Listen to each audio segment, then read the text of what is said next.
My name is Steve. Welcome back to my shop and Shark Bits episode number 9. In this episode I'm going to go over a few details of the diamond wheel dressing. I'm going to cover a little bit of how I held the precision stones in place for grinding. There was a lot of interest in that, a lot of questions about it, so I'm going to go over a little bit of detail on how I did it. It looks pretty simple, but there are a few little fine points that need to be covered. But the first order of business is a public apology. The very person that kind of inspired this whole project with me was Renzetti, who has a YouTube channel, and he actually, along with Stefan Gottsvinter, are the two that have presented the precision ground stones to the entire YouTube community. And Robin has a video where he goes over in very fine detail how to use the stones, and he also grinds some stones in it. And it was my intention to reference that video when I did my last video, and I completely forgot about it. I have since put a link at the end of my video. I also put a link to Robin's precision ground stone video in the description of my put a dress on the diamond video. So I'm sorry, Robin. So what I want to do is I'm going to move my camera over and go a little closer, and I'm going to show you how I set up the parallel clamps, because it's not just quite as easy as clamping the stone and throwing it on the mag chuck. Although you could do that, you would not get the accuracy that's required. I also have another set of stones that I'm going to be doing for my shop. This is a larger set, and so using them, this is a larger stone, I'm going to show you how I set it up with the parallel clamps. I also had a question about the parallel clamps, or whether they were shop made, and they are not. The large set that I used for the larger stone is actually made by General, when General was still made in the USA.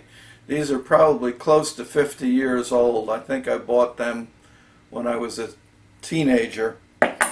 And the other set that I used for the smaller stone, also made in USA, they don't have a make on them, but this absolutely was one of the first precision machinist tools that I purchased when I first started getting interested in this, back when I was in my late teens.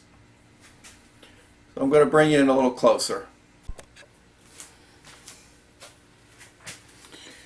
This set of stones is the second set that I ground, and these I'm keeping in my shop. They're a little bit smaller, and they're nice for doing my precision tools and so on. And basically, after I finished them, I started going around and stoning everything in the shop. But one of the important things that you want to make sure you keep in mind is that after you use them, regardless of which one you use or which side you use, you always want to go back and rub them together. It keeps them cleaned up and it keeps them true. And Robin Renzetti goes into some detail in his video on that also. As I mentioned in my other video, these turned out so flat that you can actually feel the attraction between them when you go to pull them apart, almost like they're ringing together. The set that I ground for Vernon, the Mature Patriot, arrived in good condition, and he's thrilled with them, and they're still in that condition even after shipping them. They're still so flat that you can feel them as you go to pull them apart. So at this point, I'm going to put these aside, and I'm going to show you how I set up the stone. Now, I've already actually taken this over on the mag chuck, and I know for a fact that it is not completely flat. And when we go over there, I'll show you that it actually has a little bit of rock in it, and I need to take that into consideration when I'm putting my clamps on. So what I do is I put the clamp on the stone, making sure to keep the jaws parallel, which goes without saying, and I just barely snug up the inside screw. So the final tightening will be done with this outside screw, and I'll show you what I'm doing with that.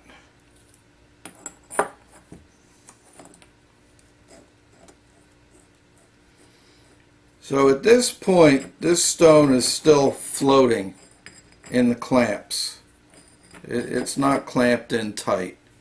And now we'll go over to the matter of fact, what I'm going to do is I'm going to take the second stone, because that was in the same condition, and I'm going to show you how I checked it for flatness. Okay, I made sure that the chuck was clean, and I've actually gone over the chuck with the precision stone, and every time I do it, it gets better and better.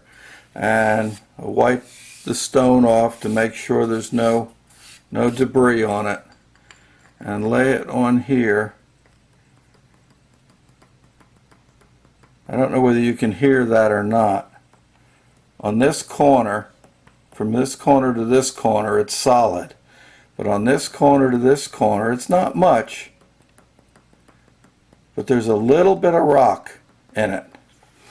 So what I'm going to do, I've got these little pieces of styrene. This just happened to be what I had around. This is 15 thousandths thick, which is absolutely more than it needs to be.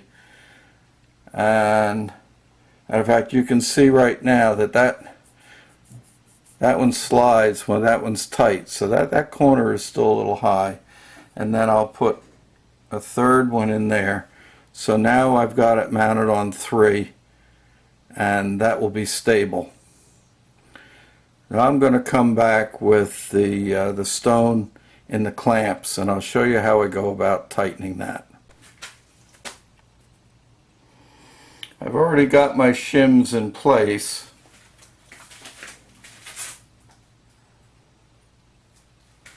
Keeping in mind that these clamps are not tight yet, I'm going to place the stone on the mag chuck.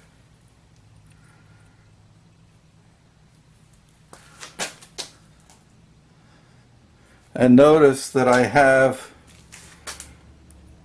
these screws extending over the edge of it. So what I'm going to do is I'm going to turn the chuck on first while the stone, before the stone is tightened. Okay, the chuck is on. Now the clamps are down rigid, but the stone is still able to be moved. And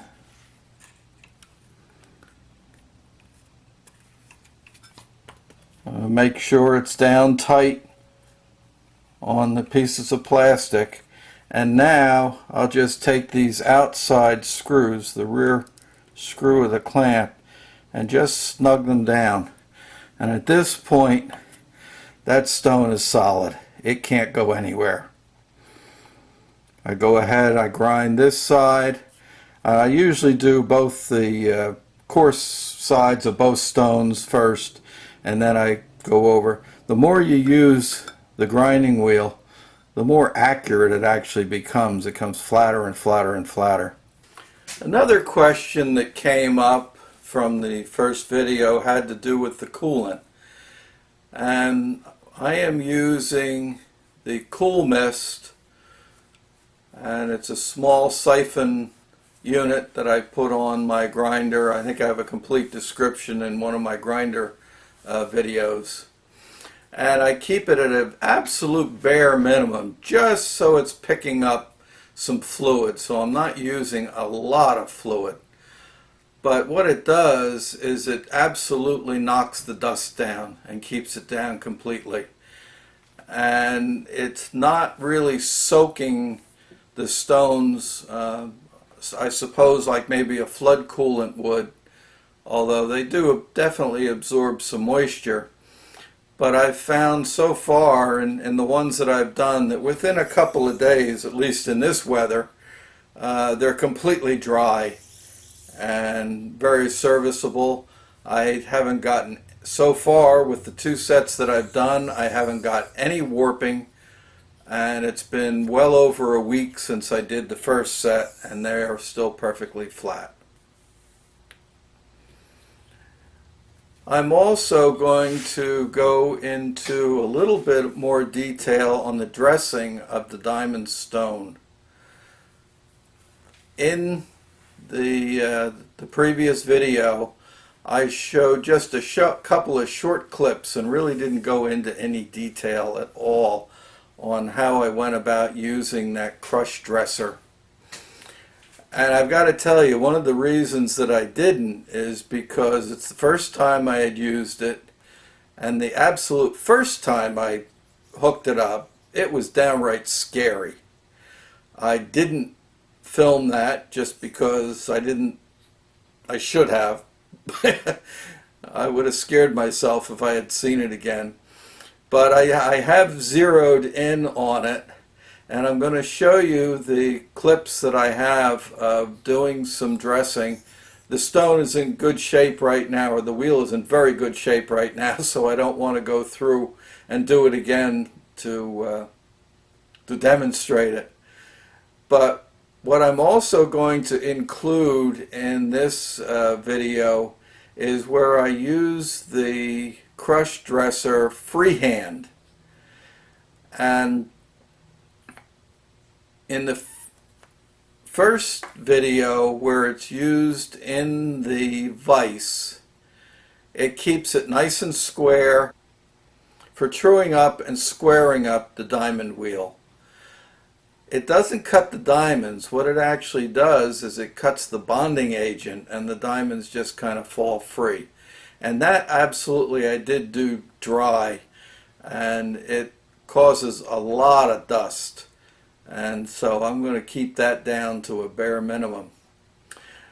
But once the grinding wheel is true, then in order to dress it, if you're doing grinding hardened steel or carbide or whatever with it, and it needs to be dressed to resharpen it, then you can use the crush dresser freehand. And all you're doing is just basically sharpening and cleaning the wheel. And I'll show some video of that. It's not real smooth. By that point the wheel was beat up pretty bad, but it did sharpen the wheel pretty well.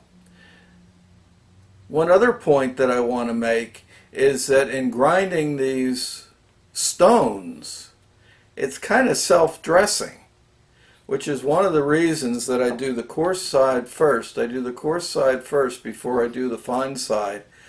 And as I do each set of stones, the wheel keeps getting better and better and better. And I've talked to a couple other people, and they have experienced the very same thing.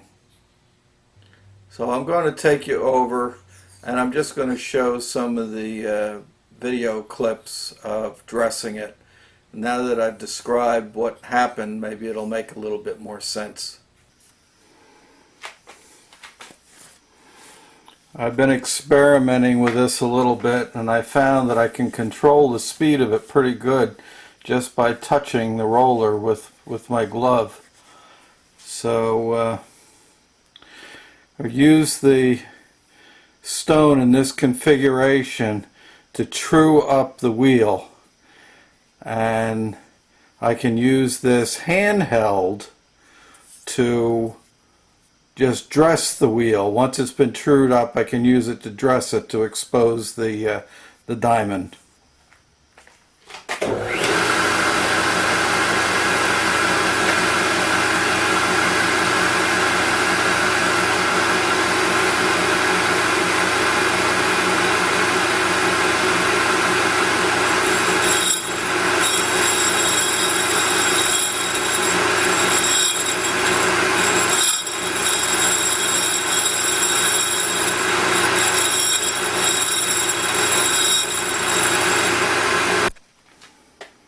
This really tears the wheel up, but it's dressed nice and flat, and you'll see where I put it on my dial indicator that it is trued up. Now what I'll do is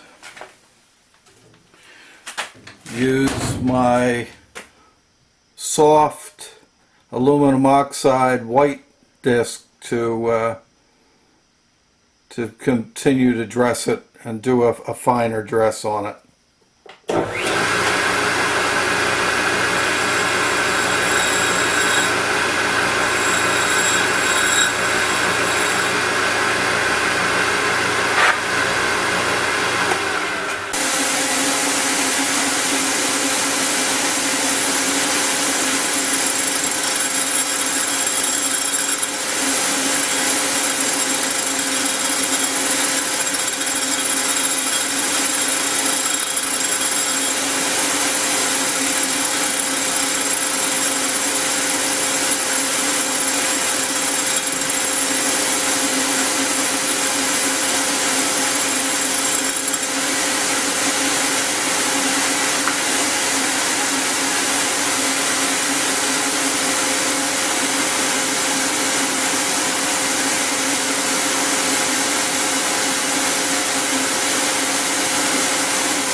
This week I also got some mail.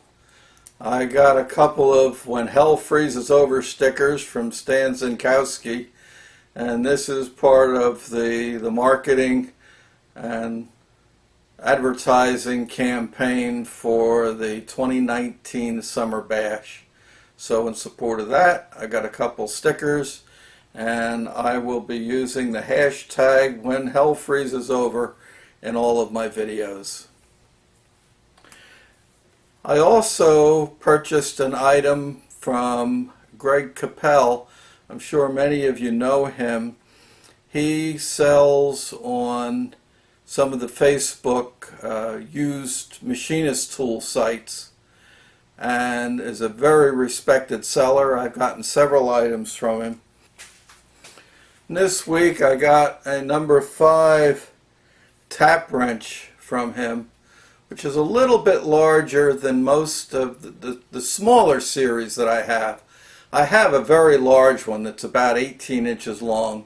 Someday I'll break that out, but it's in a tap and die set that I've got kind of stored away, and it's not easy to get to unless I absolutely have to. But this is a brand new piece, and it's a great addition to my shop. And before I wrap this video up, I just want to ask a question, and I'd appreciate your input on it.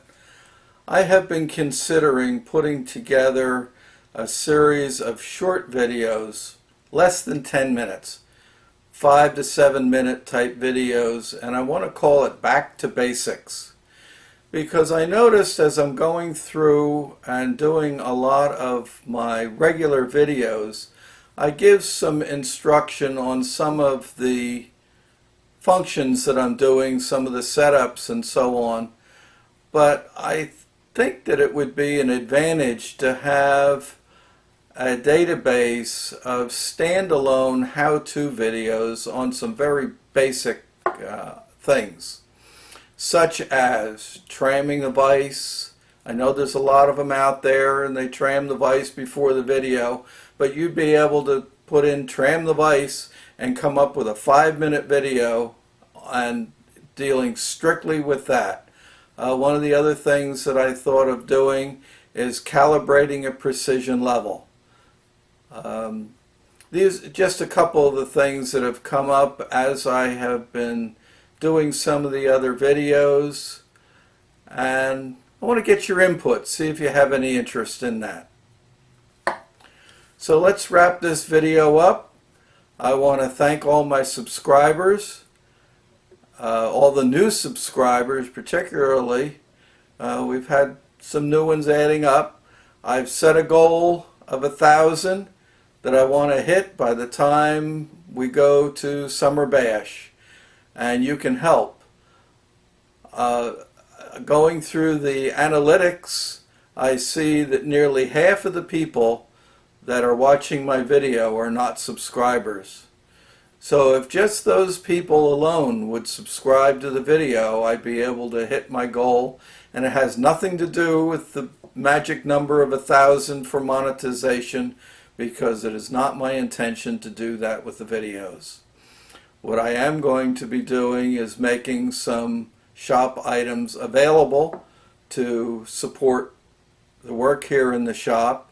One of the first things that I'm probably going to be doing, I do have 3 sets of stones that I will be grinding, and I'm going to make wooden boxes for them to go in, and I will be offering them up once they are completed.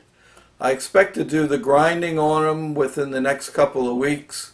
I want to use the grinder for some metal, some other projects that I've got. So I want to finish up all the stones that I have while I'm still set up for it, so that I don't have to go through the dressing process and all again. So with that, until the next video, goodbye.